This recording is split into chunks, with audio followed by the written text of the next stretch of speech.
Good afternoon, everyone. We're welcoming today our special presenter from the Development Council and the Kearney Chamber.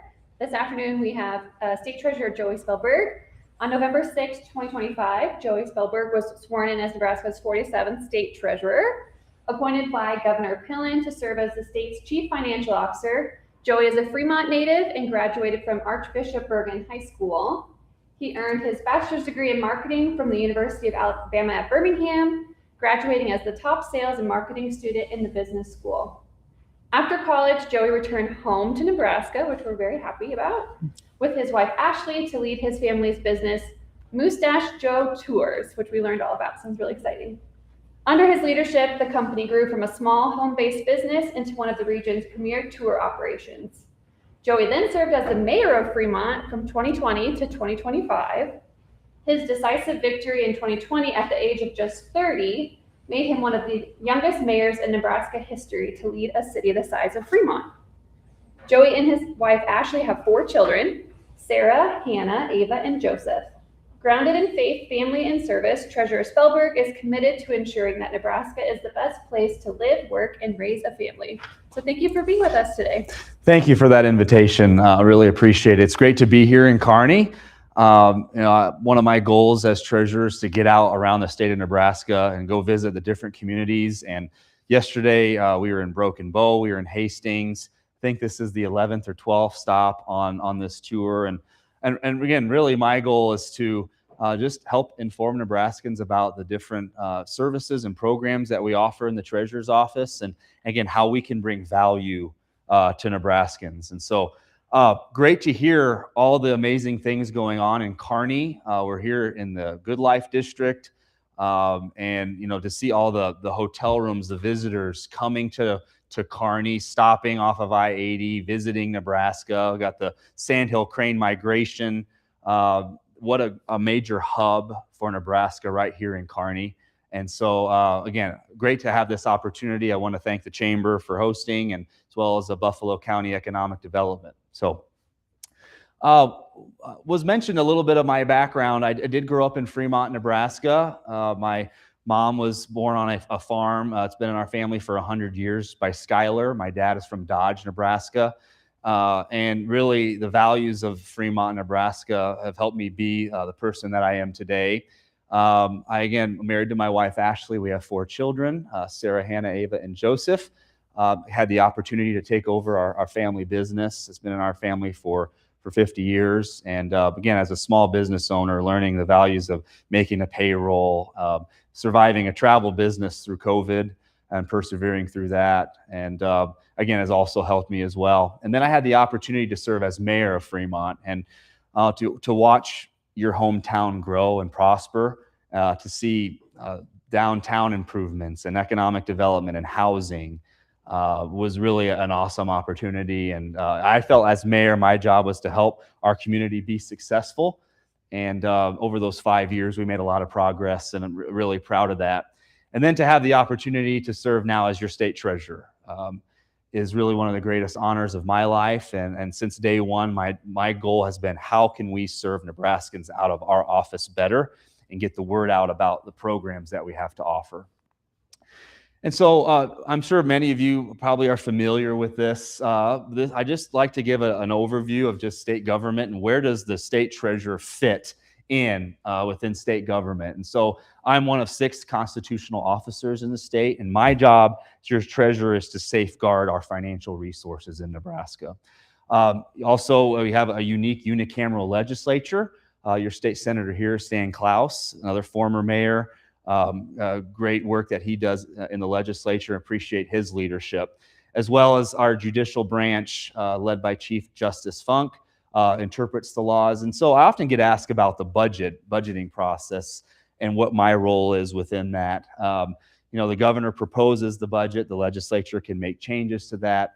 Really, my job is just to implement what is passed by the legislature, and as well as the governor. And so when it comes to cash transfers, when it comes to moving money, we are, again, just implementing, what is passed by the legislature.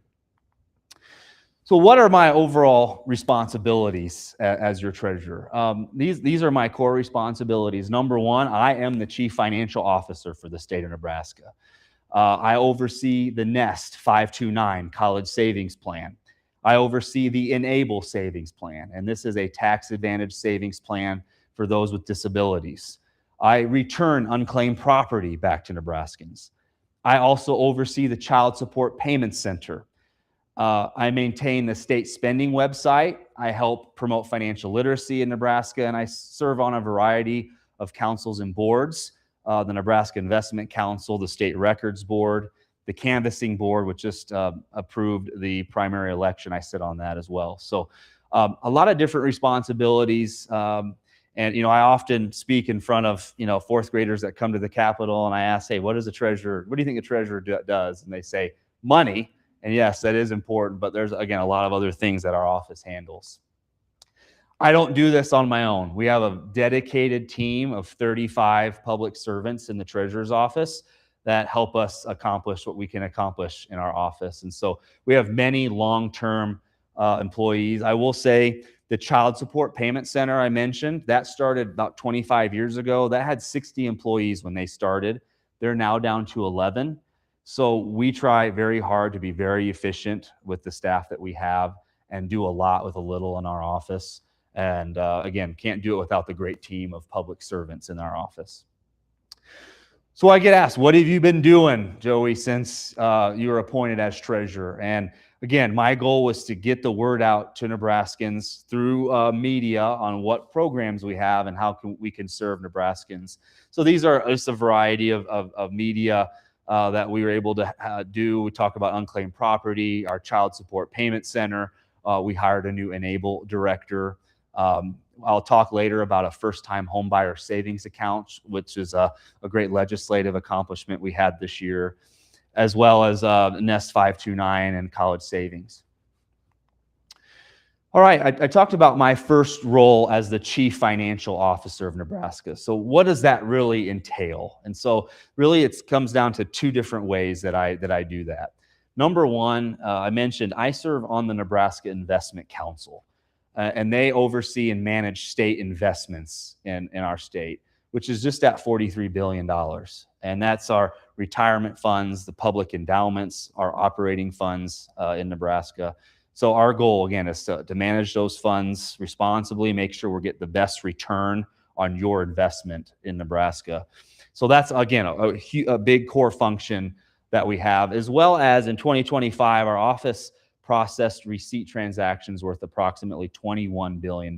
So we moved $21 billion in our state. And so any of the budget bills that come through the legislature that says the treasurer shall transfer, we keep track of all those. We follow those. Here pictured is Shar Scott. She's our longtime program manager for Treasury Management. We have a team of 7 individuals in our office that do all those transfers, keep track of all of that. They do a tremendous job, and we have a great team that helps with that. I often get asked, Treasurer, what are you hearing about fraud, waste, and abuse? And what is your office doing in Nebraska? And so this is one way we're really working to help with that. Since 2014, our Treasury Management team has stopped 249 attempts to steal state funds with a fraudulent check. And that's approximately $353,000. And I will say, just this year alone, we've had 47 attempts and just about $100,000 that we've stopped. So it's actually kind of increasing the amount of attempts folks are trying to steal state funds using a fraudulent check. We catch this. We make sure they're not cashed. We work with the auditor, state patrol if necessary on these. And we make sure, again, that we stop these payments from happening.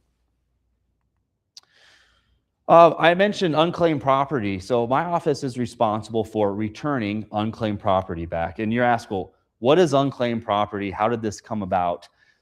In the late 1960s, companies, holders, would have lost assets from their customers.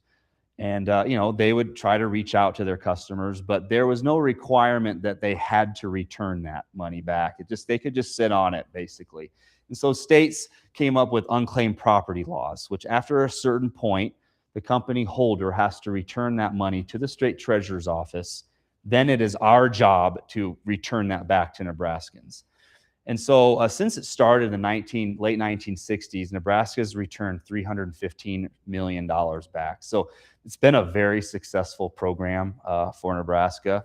And so as your treasurer, I want to keep that going aggressively, return your money back. What could this be? Well, it could be a dormant bank account, insurance proceeds, overpayments, investments, again, that just get lost, and it happens, right? Either you move, your information changes. Before I was treasurer in my small business, I looked up and we had $1,200 overpayment of our health insurance premiums that we received back. So 1 in 5 Nebraskans have unclaimed property. There's unclaimed property in all 93 counties, and then last year, we returned $20 million back to Nebraskans. So how are we doing this year? Claims paid year to date, we have just over 11,000 claims that we've paid, just over $13.7 million. The average claim paid is just over $1,100. So I always say it's worth it. Go online, search your name, your business's name, see if you have unclaimed property. Before my time, the largest claim Nebraska's had is a $5 million claim of investments and stocks that were lost. So definitely worth your time. You never know. I say it's a treasure hunt, right? Go check it out. This is our website where you go do that. Again, it's really easy to search your name, your business's name.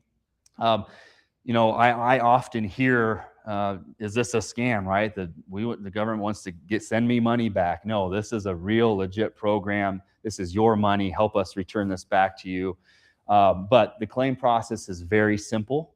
You'll file a claim. We'll verify some of your information, and we'll send your money back to you in a check. And that money can get back in Kearney, and get back in Buffalo County, and be used and flow and go throughout the economy. And that's what we want.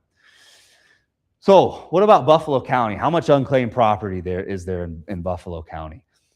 You have just over $4.4 million worth of unclaimed property and almost 38,000 claims. So help me as your treasurer get the word out to your friends, your family, your businesses. Let's get that $4.4 million out in the county to be utilized.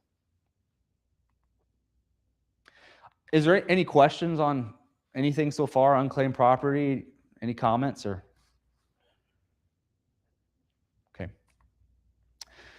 All right. The next program I oversee, I mentioned, is the Education Savings Plan, and that's the NEST 529 College Savings Plan for Nebraska. Obviously, with the cost of college, we want to encourage Nebraskans to start saving early. This is a tax advantage account to save for educational needs. We have our $8 billion worth of assets and over 306,000 accounts. This is a plan that's nationwide, so we do have plans outside of Nebraska. And really a big advantage with these is you receive a state income tax deduction of up to $10,000 a year. We are coming into our 25th year of the NEST 529 plan as well.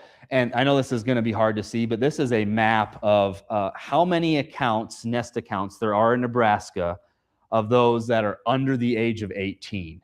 And so we have about 110,000 accounts, NEST 529 accounts.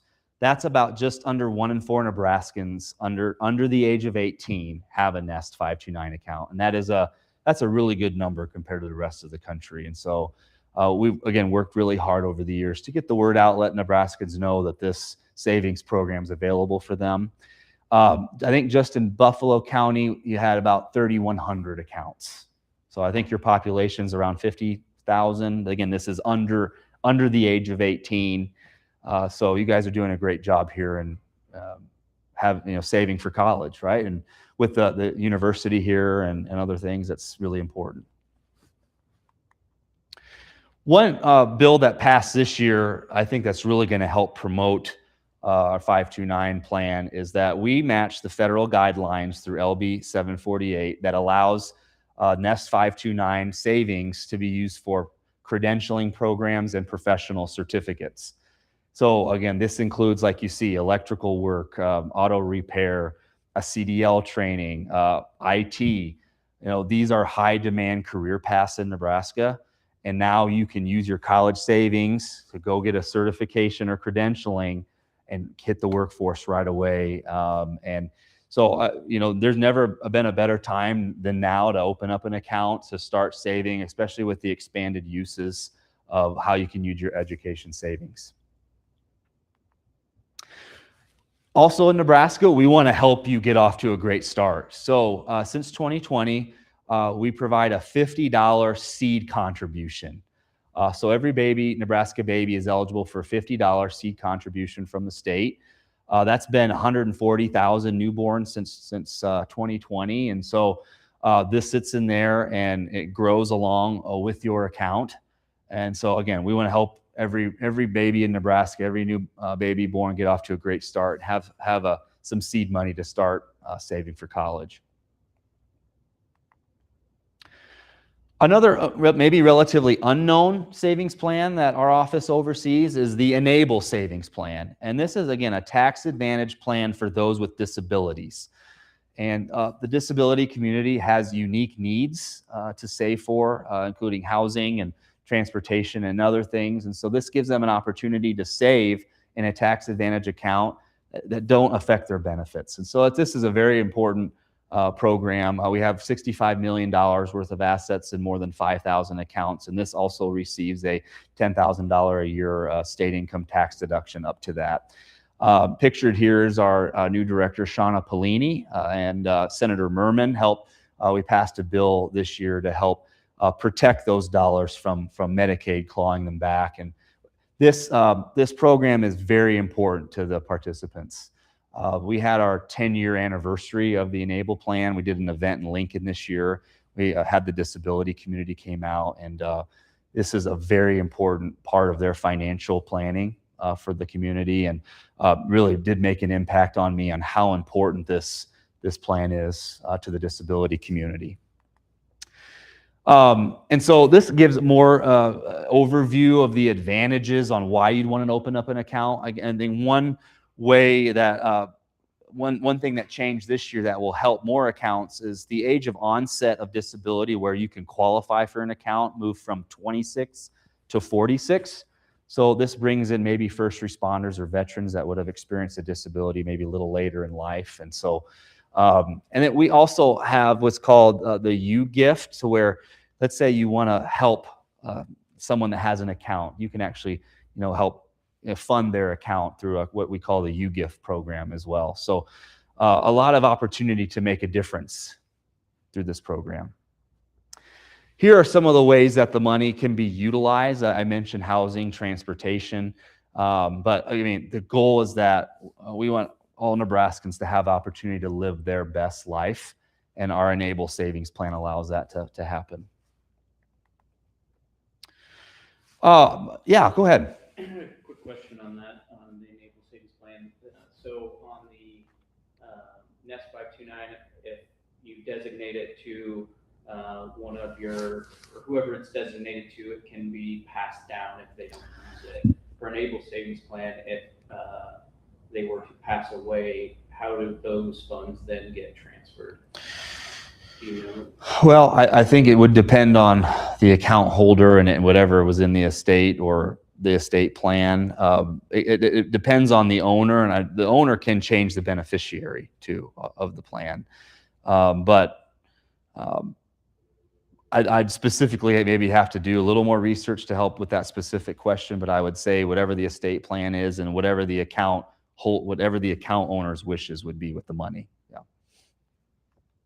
that's a good question. Anything? Is there any other questions on the NEST or Enable Savings Plan?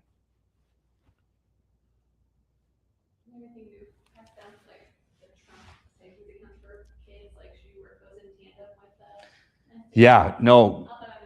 Yeah, great question. And I've been getting that, what are the differences, right, between the Trump accounts and what do they offer, and then the college savings plan. And so I kind of see two different pathways for both the Trump accounts and the college savings. The Trump accounts are set up to, start early. Any baby that is born after 2025, I believe, to 2028, get a $1,000 seed contribution from the federal government. that's invested in an S&P 500 index fund to kind of grow, take advantage of the time for the compound interest by the time they get to retirement. So those are really set up to help with, I would say, later in life, compounding, saving for future retirement needs. The Nest College Savings is really specifically for college. And what's really unique is that, that money in a Nest 529 account grows tax-free, and you can also take it out tax-free. And you can receive the state income tax deduction early on. So there's a lot more tax advantages to college savings. And now with the expanded uses, so I see if you're have a family and you're looking at both have a place. One would be for later in life for your child. The other one would be you need to use a Nest account for college savings.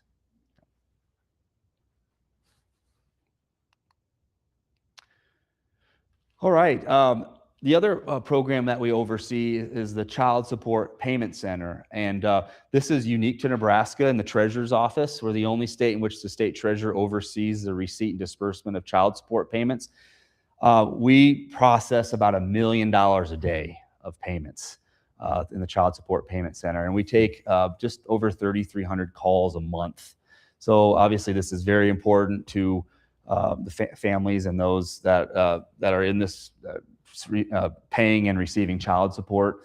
Marcia Shinost is our program manager. She's pictured there, been with the program a very long time. We have a team of 11. We just visited the Child Support Payment Center and really appreciate the work that they do, the calls that they take, kind of a relatively maybe unknown function of government, but is, again, extremely important function.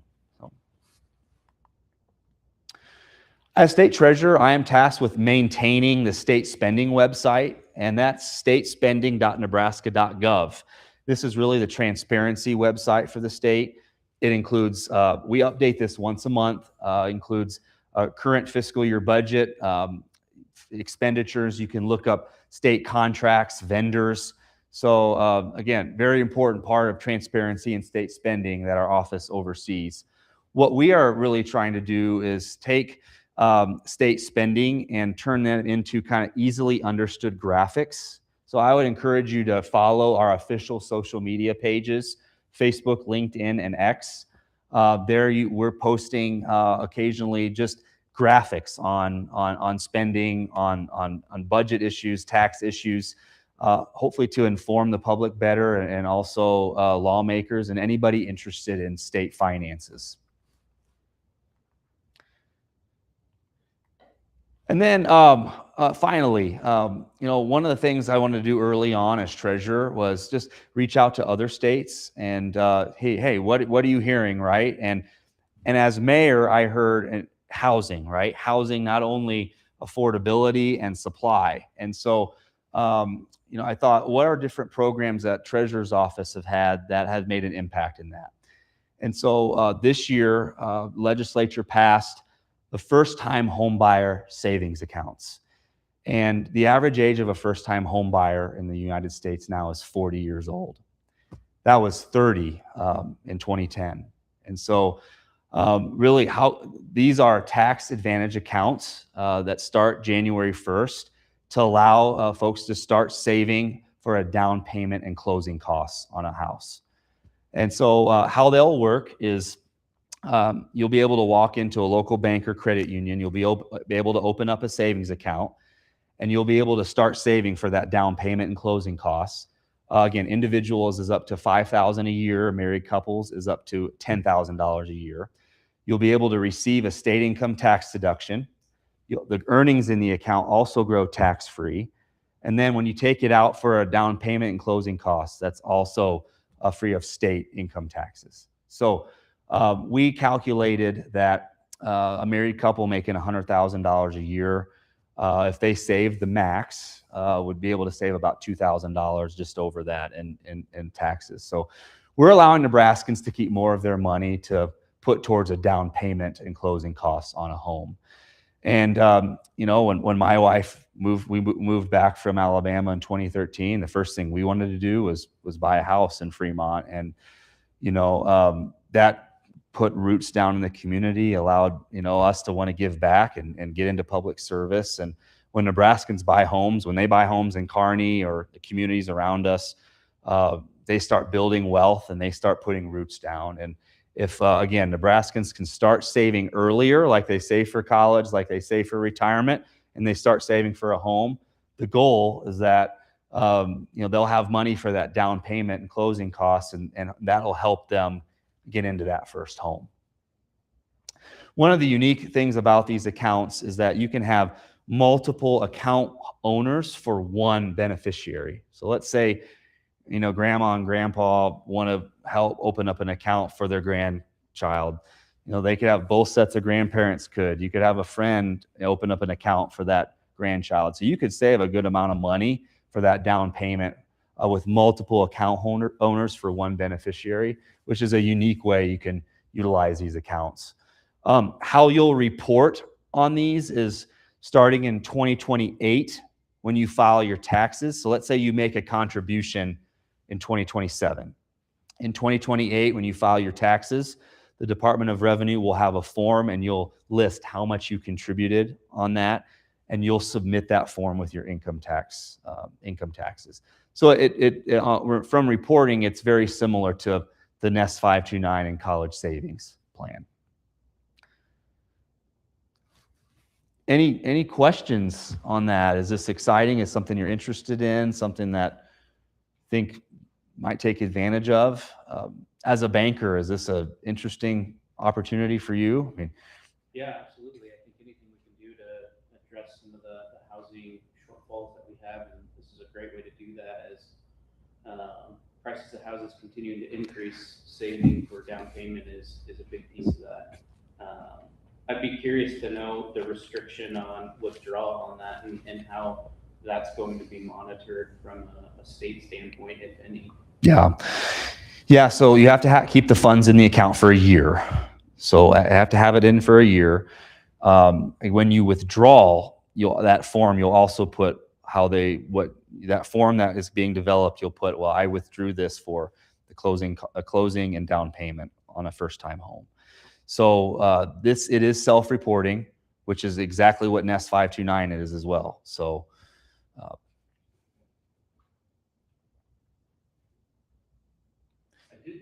we have a staff team back in Lincoln waiting to answer questions, right? So the question about the enable account. Oh, yes. When someone passes, it is complex because it's tied to IRS rules, right? And the federal rules. The IRS has a priority order. First, qualified disability expenses. Any and all remaining expenses need to be paid through that account, okay? And then second, you have options. You can roll it into a family member's able account. You can roll it into a pre-named successor account, owner's able account. This person has to be eligible, of course. Money paid out to a $5,000 or less inheritor. So you can have an inheritor, and then finally paid out to an estate. So there's this roll call of options. So yeah. Thank you. Anything else on first-time home buyer savings accounts? We do have the kind of a flyer with some information. Please take one. Also on our website, as we're promoting this around the state, you can go to treasurer.nebraska.gov. We have a section called first-time home buyer savings accounts. Has this more detailed information on some of the logistics behind the savings program. But again, multiple other states have this. I know Iowa and Kansas has this as well. And again, one way that we can help make housing more affordable is start saving for that down payment. If we can have that, I think this can help with our housing affordability. It's interesting to learn that the average age is 40. I would think Yeah. it would be younger than that. Yeah, and that is kind of startling statistic. That is in the United States. But, I just think with the costs of housing and, it's just hard to get into that first-time home. And folks want to be financially secure by the time they buy that house. And if they don't feel that, it can be hard to get into that home. So that's why I think if we can save for a down payment like we save for other important, like education or retirement, that we feel like buying a home is an important part of our financial future. And it's an important part of Nebraska's future as well. I think that's the goal. So my husband and I are military, and so when we buy homes, we don't have to have the down payment. Luckily, we're one of the very few people who can do that, but I wonder what's stopping anyone else from purchasing a home, whether it's the down payment or whether it's just the lifestyle. People don't want to make that kind of commitment, or I know the younger generation, a lot of them like to jump around or to not stay in one spot. So I'm wondering if maybe the committing to a home is whether it's the money or whether it's the lifestyle, the culture, I guess. Yeah, I think you're right. I think it's a variety of things that are going on. I think owning a home is a great part to build wealth for you and your family. I mean, eventually it's nice probably to rent just to get on your feet, but start building equity in your home is an important part of everyone's, I think, financial future, to have that opportunity. So yeah, that's, I think, part of this is not a silver bullet by any means. I mean, this is just one way that as Nebraskans we can help. But I think there's a bigger conversation, in regard, as mayor, I dealt with, zoning issues, and I dealt with permitting and costs that happen from just development and housing. And that's part of the conversation as well. And, I think being open to new housing developments, different products, different ways is also, so it is an issue. I mean, I hear housing and childcare. Those are two of the major issues that I hear in our state. And I'm really excited. I think this is a way that we can help. I would assume that there's no tax implications to the beneficiary.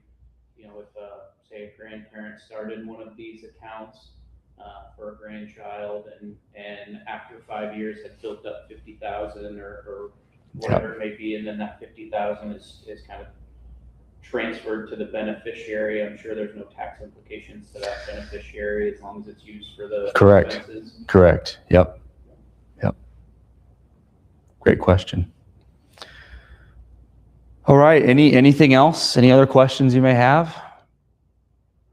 Hopefully this was valuable. Everybody online, thanks for joining in. Thanks for everybody here. Great to be in Kearney, and appreciate the opportunity just to talk about our office, the programs we have, and again, how we want to serve you all. So thanks for the opportunity.